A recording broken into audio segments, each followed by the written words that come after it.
In this video, we're going to compare these two lenses against each other. So right here we have the Sigma 100-400mm contemporary lens for the Sony E-mount. And then right here we have the Sony 100-400mm G Master lens. Now I was really curious to see how these two lenses would stack up against each other. So we're definitely going to find that out today. Now I've been out shooting some landscape photography side by side with both of these lenses. So let's go ahead, we'll jump into Lightroom and look at some shots. Alright, so here we are in Lightroom and I have all these shots that I captured with both of the lenses. But before we dive into the comparisons, let me go ahead and just point out some things here. So first off, I shot all these images with the 61 megapixel Sony A7RV. Also, these are all RAW files that I have not edited at all, so they're just imported with Lightroom's default settings, and the lens corrections are enabled. And then another thing to note here is that I'm not really doing like a comprehensive comparison on these lenses for this video, so I'm not really going to be going over all the different specs and whatnot. I'm really just going over these landscape shots that I captured. So, don't think of this video as like a full review or anything. Maybe just kind of think of it as some data points. Now, all these images are shot at f8, except for there's a few here which were shot at f9. So I'm not going to be going through the entire aperture range or anything. Really the main goal of this video is to just kind of give you some side-by-side comparisons of some real-world landscape shots, and then you can use the information in this video to kind of help you decide which one of these lenses may be right for you. Alright, so let's go ahead, we'll look at our first comparison here at 100mm. And oh, by the way, so we have some shots at 100mm, we got some shots at 135mm, we got some at 200mm, 300mm, and then a bunch here at 400mm. So let's go ahead, we'll look at 100mm first. And we got the G Master lens on the left here, and then we got the Sigma lens on the right. Now I do want to point out there is kind of like a little bit of a color difference. So like Sigma lens to me looks warmer, and the Sony lens looks a little cooler. Now these are shot at the same exact Kelvin value, so I manually set the Kelvin value, and there is kind of that color difference that you'll notice there. But let's go ahead, we'll look at some of the detail here at 100%. And if you look at some of the detail here in the mountain, it looks definitely crisper here on the G Master lens versus the Sigma lens there. Things just look a little bit softer, but it still looks pretty good here at 100mm. Well, actually, let me bump it up. We'll take a look at 200mm. Just might be able to see a little bit better on the YouTube video. Kind of put these side by side, and you just kind of look at some of the details here in the rocks. You can just make out a lot more over here on the G Master. Kind of looking at some of these different areas here. The trees down here look quite a bit softer as well than the G Master. Basically the whole image looks quite a bit softer. It still looks okay though. There's still a lot of detail there. But when you compare it to this G Master lens, definitely seeing a lot better image quality coming out of the G Master there. Kind of go over here towards the edges of the frame. Let me pull that over. Yeah, you can just definitely see a pretty big difference here when we're zoomed in. Again, we're at 200% right now. Let me go back to 100%. Kind of pull these in. Yeah, the G Master is definitely performing better here. Now, I will say that you're probably not going to notice any difference if you're just posting your images online or to social media and stuff like that. You're probably not going to really notice that difference because the images are at such a low resolution when you post online. But if you're you're printing pretty big and stuff like that, then you will notice that quality difference for sure. All right, let's go ahead. We'll jump to the 135mm shot now. And I'm just gonna do the same thing. We'll zoom in here to 100% and get these synced up. And here at 135mm, I'm just kind of looking at all these different details here, and I'm still seeing a lot more crispness to the file here on the G Master. The Sigma, you still get a lot of great detail there, but I will definitely give the edge to the G Master. It's definitely sharper at this focal length. Just kind of look at some different areas here. You pull this over. We'll go ahead and bump it up to 200% for a bit as well. Pull these kind of side by side. You can just kind of really see how much sharper the G Master is than the Sigma, especially when we're zoomed in here at 200%. Pretty big difference there. I mean, you would expect a big difference though, right? If you're, you know, the G Master lens is like what, over 2 times as expensive as the Sigma, so you are getting, you know, pretty decent bump in image quality for that extra cost. All right, let's go ahead. We'll look at the next shot here. This one is at 200 millimeters. Let me go back out to 100% here. Kind of bring these over. And now for these shots here at 200 millimeters, I'm not really seeing too much of a difference now. They look actually pretty even. Let me bump it up to 200%. Kind of get these right next to each other. I mean, the G Master maybe has a slight edge, but it is pretty close. I mean, what do you guys think? I mean, I know you're watching this through the YouTube video, but do you see any difference here? I don't really see too much of a difference here at 200 millimeters. Definitely not like I did at 100 millimeters and 135. So I think 200 is looking pretty good here for both of these lenses. Let me let's kind of go out to some of these edge areas.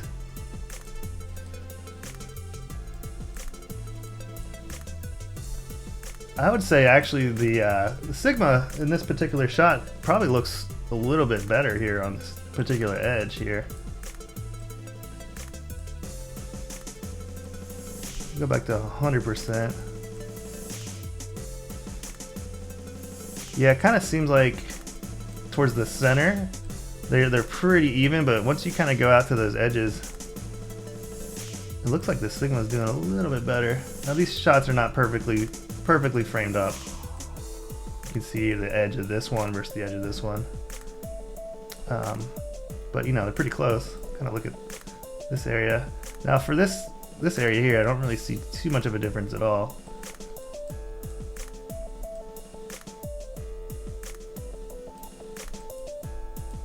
All right, so let's go ahead. We'll jump up to the next shot here at 300 millimeters. And you know, again, kind of, you know, notice that kind of color shift difference. You know, the Sigma just looks warmer, and the Sony looks a little cooler. I mean, I don't know, do you guys prefer one or the other? I mean, obviously you can kind of modify this in post, but there is that difference there. So let's go ahead. We're at 100% here. Looking at this area, and now I definitely see a sharpness advantage here on the Sony G Master lens again. Kind of look at some of these detailed areas here versus there. Definitely a noticeable difference there. We'll bump it up to 200% and take a look there. Yeah, you see that difference? Pretty noticeable there. Yeah, I mean, this tree is kind of looking smudgy. All these areas here, definitely looking softer on the Sigma. Now as we move out to the edges though, they are pretty close in my opinion. I think they both kind of get a bit soft here. Maybe the Sigma is a little bit softer if we kind of look at some of these certain areas, but they both are kind of getting a little soft. You know, the Sony, the G Master does look better over here on this edge.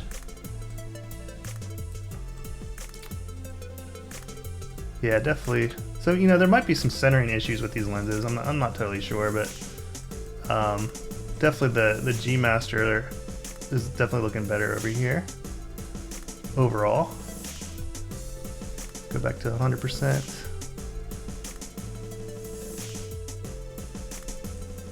Yeah, all right, let's go ahead. We'll move up to 400 millimeters. Now I have a bunch of shots here at 400 just because I feel like most people, you know, get this lens are gonna want to shoot at 400 a lot. So yeah, I got a few different examples here. And these next four shots here, it's obviously the same composition, but for these first two shots I focused on the mountain in the back, and then these next two I focused on the tree here in the foreground. So let's go ahead, we'll look at these ones first. And again, I focused on the mountain back here. Now we are shooting through a little bit of atmosphere and whatnot, so you're gonna get a little bit of that haze.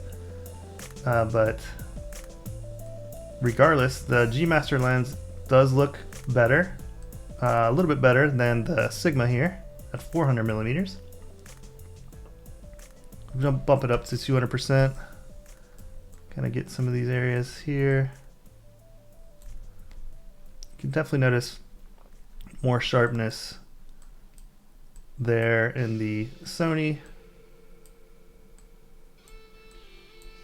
They're fairly close, I would say, for this particular shot, at least for some of these areas. I feel like now as I'm kind of moving out towards the edge, the G Master is kind of holding together, maybe a little bit better as well on the edges there. Let's kind of look at some of these areas. Yeah, just kind of seeing more detail there in the Sony. But I would say the Sigma still looks fairly good, you know, especially for a less expensive lens. And you can buy, you know, two of these Sigmas for the price of one of these G Master lenses, and still have some money left over to go on a trip or something. All right, let's go ahead. We'll move to the next shot here at 400 millimeters. And again, this one, let me stick those up. This one I focus here on the tree here. Let me go back to 100%. And just kind of pull these in. I'm definitely seeing a sharper image here on the G Master by a bit, not like a ton, but I think the Sigma still looks pretty good here. But I'm just definitely able to see a bit more detail there. Let's go to 200%. Kind of bring these over. Yeah, you see that? Kind of looking some of these different areas. I think the G Master is definitely performing a bit better. It's resolving that 61 megapixels better, in my opinion here. All right. Next shot here. This is also at 400 millimeters. Now you'll notice here with these shots here, I used a faster shutter speeds. This is 1/2000th of a second, and I bumped up the ISO as well because it was just a little bit windy here when I took this shot. So I wanted to make sure I kind of stopped any of that wind motion. And also these shots are a little bit, these logs are a little bit overexposed. So I'll actually kind of bring those back down a bit here in a second. But let's go ahead and just kind of look at some of these areas first. Look here, kind of in the center of the frame. So again, 400 millimeters. I'm seeing a lot better detail in the G Master file versus the Sigma file. Things kind of start to get a little bit soft and mushy there in a lot of these areas of fine detail, and just more clarity there on the G Master lens.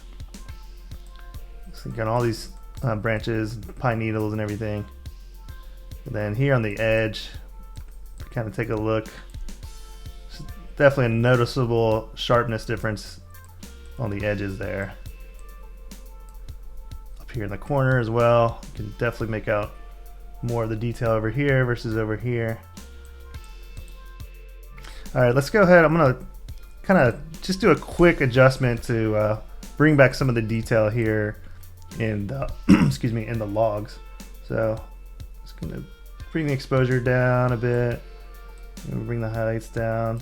I'm not trying to get an overall like even exposure here. I just want to be able to see some of that detail in the logs. And so let me go ahead, copy that, and we'll paste it there. There we go. All right, so now we can kind of zoom in here. I'll actually go in here at 200%. You can kind of look at these logs a little bit better. And you could just kind of you just notice a lot more of that fine detail here in the G Master lens. In these logs. Things are definitely soft on the Sigma. And if we kind of look at this log here, it's just a lot sharper. Looks a lot better in my opinion there. Alrighty, so let's go ahead. We'll look at this last shot here at 400mm. And I'm just kind of zoom in. Here we're gonna start at 100% first. Kind of look at this area here that has a lot of detail there. Drag these over. And yeah, 400mm here, definitely the G Master has an edge here. Definitely a lot sharper. And let's go ahead, we'll bump it up to 200%. Look at this area right here. And I'll just kind of keep it there for a second so you can see, you know, there's definitely a pretty noticeable difference there. Kind of look at these areas here. And as we go out to the edges, things stay a bit sharper on the G Master. Now things do get soft on the G Master as well compared to the center, but I'm definitely seeing things hold up quite a bit better on the G Master. Gonna bring it back down to 100%. Let's go maybe over on this side. Take a look. Yeah, and there's definitely a big difference over here on the edges. I mean, just look at the detail over here versus over in here on the corner. Pretty noticeable difference there. All right. So the Sony G Master lens definitely produces higher quality images overall compared to the Sigma lens. Now this is not a huge surprise or anything given that cost difference, but is the extra cost really worth it? Of course, the answer to that question really depends on your individual preferences and what you plan on doing with your images. So I'd say if you're printing your images at a decent size, then the G Master lens is probably worth it. Or if you just like to pixel peep your images and you get a certain satisfaction from that, then it's probably worth it as well. But keep in mind, I'm just looking at these lenses from a landscape photography perspective, and I'm mostly just looking at the overall image quality and sharpness. Now, if you're using these lenses for like a different type of photography, such as wildlife or sports, then you might value other things than I do. So you might really want that extra third of a stop aperture difference, or you might want that Sony, native autofocus capability. But anyways, let me know what you guys think about these lenses. Which one would you choose?